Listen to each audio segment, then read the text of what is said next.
people like labels, so they're like, give me a label for you. And then I'm like, oh, like mixed. And they're like, yeah, but like what?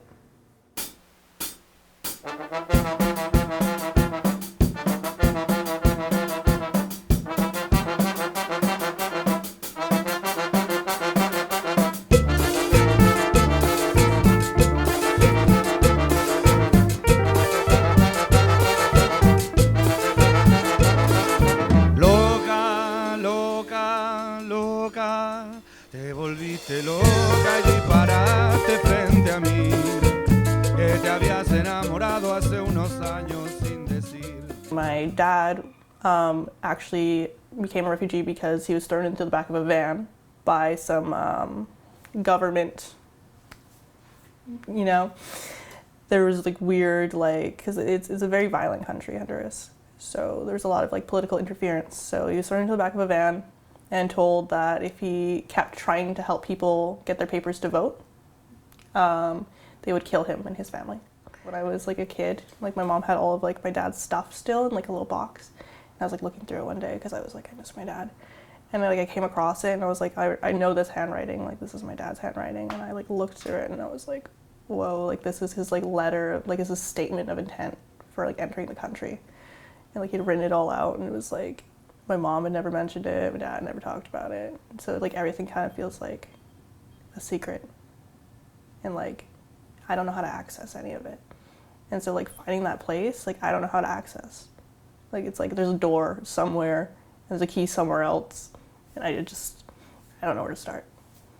Dad left when I was 4. I'm constantly like talking about like the struggle.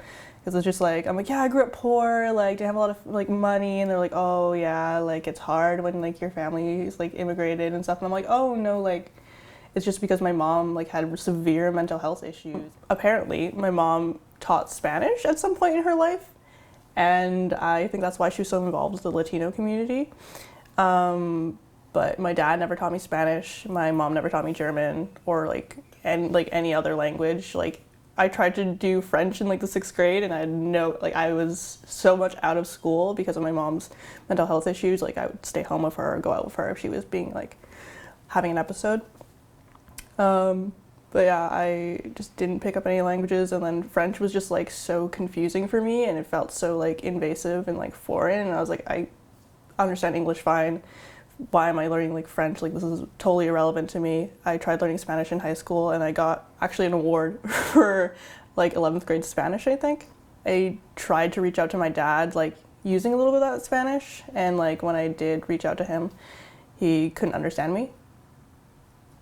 So it was hard. Yeah, we're from Tegucigalpa. I don't really know much because my grandfather left when my dad was 2, and then my grandmother, my abuelita, she was Honduran. She passed away about a year ago, I think. Maybe a little bit longer than that. But yeah, my dad, he told me that she passed away, like my abuelita passed away, and it was like really hard, and we just kind of like sat and like cried for a little bit together. And it's like, it's so weird when I see my dad, like I feel like he always cries, but like he can't communicate why. Like, and then I end up crying and like we both just cry. Like when my when my German grandma passed away when I was in the 4th grade, he came to the memorial and we were at the German house. Like there's the German house on, I think, is it Fraser? I don't even remember where it is. There's like a Dairy Queen, and then there's the German house. And we went there, and like we were the ones crying the most because my grandma had gifted him with a trip back to see his mother when I was 4 years old. So right before my parents separated. And I met her, and like I met my other grandma, my abuelita, and she lived in like a tin shack. Like just fully a tin shack, and like my memories of my cousins are like playing soccer, like just in like dirt and like in like dust, and then like they had a book to like learn English, like it was like a children's like little writing book, and they gave it to me. They're like, take this, like, you know, like remember us. Yeah, I went to go see my abuelita, and I met her, and it was like, I don't know, she was so small and like brown, and I was like, whoa, like I'm brown, because like growing up, like again, like I had Punjabi friends and like East Asian friends, and like there was like maybe, I think there was literally one black kid at my school, and like everyone around me, because they were all like, generally everyone was Asian or you were a white kid, so they were like, oh, you're not Asian, so you're white. And like I remember like vividly like being on the playground and like seeing like an older kid that was new, like I think I was in like maybe the 3rd grade and he was in the 6th grade, and I was like, you're me, you're like me, I see you, like you're Latino, like I get it. I don't really know what my culture means, so like am I just a white person? I don't really feel white.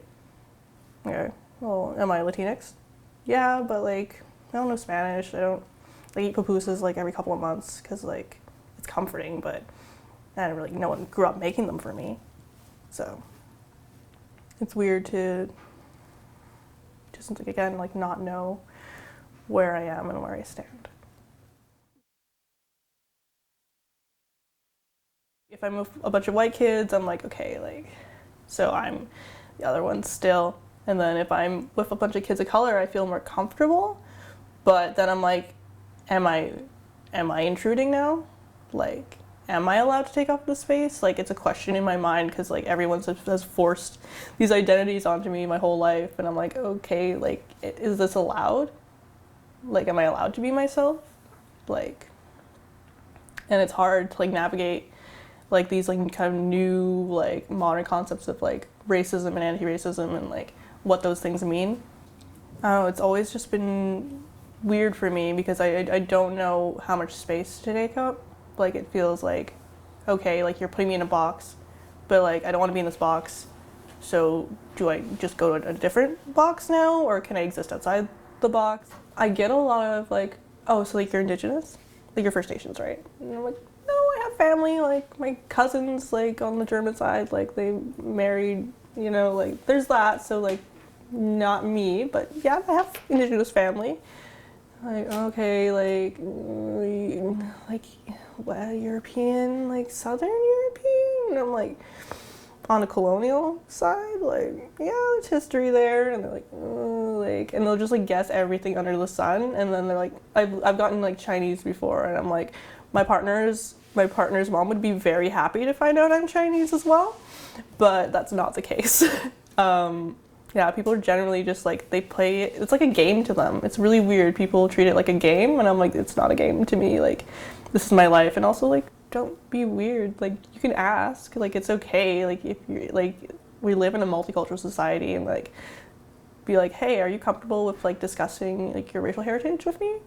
Yes? No? Okay, cool. Like, sorry to ask, sorry to bother you. Like, I'll respect that. Or, yes, like, okay, cool, like, let's have that conversation. Like, it's, people are very, I find very, like, oh no, like, I don't want to offend you, and it's like, okay, and, like, go in with that intent to, like, not offend me then. Like, be an adult and, like, be a person about it, and, like, it doesn't have to be a weird thing. Like, it's gonna be weird if you make it weird, right? Like, people have been making it weird my whole life. Like, I just really want clarity from everyone, and I think that's healing.